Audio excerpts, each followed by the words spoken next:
Assalamualaikum warahmatullahi wabarakatuh. Perkenalkan, saya Samsiah Nur MPDI, dosen STIT Ar-Raudhatul Hasanah Medan yang sedang mengikuti PKDP 2025 di PTP UINSUP. Baik, di sini saya akan membagikan video pembelajaran dengan tema bahasan model pembelajaran istimewa.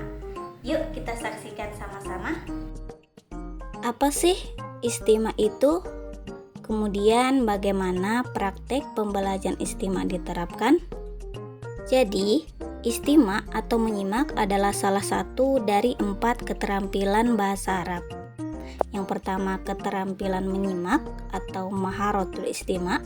Yang kedua, keterampilan berbicara atau maharatul kalam. Yang ketiga adalah keterampilan membaca atau maharatul qiraah. Dan yang keempat adalah keterampilan menulis atau biasa disebut dengan maharatul kitabah.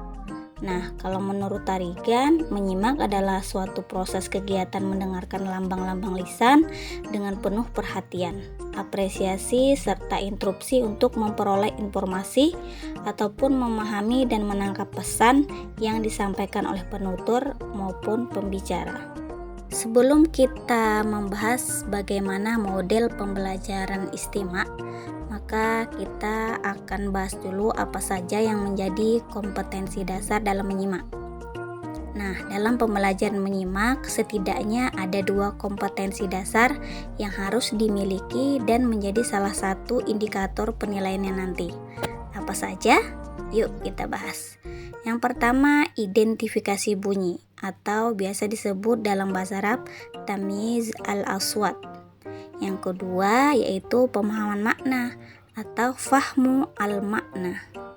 Di antara model pembelajaran istimewa untuk mengidentifikasi bunyi yaitu yang pertama, identifikasi bunyi yang mirip dalam pengucapan makharijul huruf hijaiyah. Misalnya, guru memberikan instruksi untuk memilih salah satu dari 2 kata yang diucapkan, manakah yang di dalamnya terdapat huruf sin.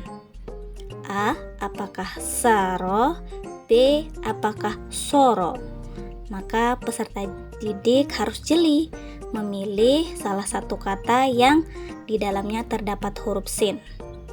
Jika peserta didik bisa membedakan, maka ia akan memilih yang A, saro dengan sin, bukan soro dengan sod. Yang kedua adalah identifikasi bunyi tasdid atau syiddah. Misalnya, guru memberikan 2 contoh kata dalam bahasa Arab. Yang pertama hamala, yang kedua hammala. Maka di sini peserta didik disuruh memilih manakah dari 2 kata tersebut yang di dalamnya terdapat syiddah. Jika peserta didik jeli mendengarkan dan memperhatikan ucapan guru, maka dia akan menjawab yang kedua, hammala dengan tasdid, bukan yang pertama, hamala tanpa tasdid. Kemudian yang ketiga, identifikasi bunyi mat atau panjang. Nah, misalnya guru memberikan 2 contoh kata.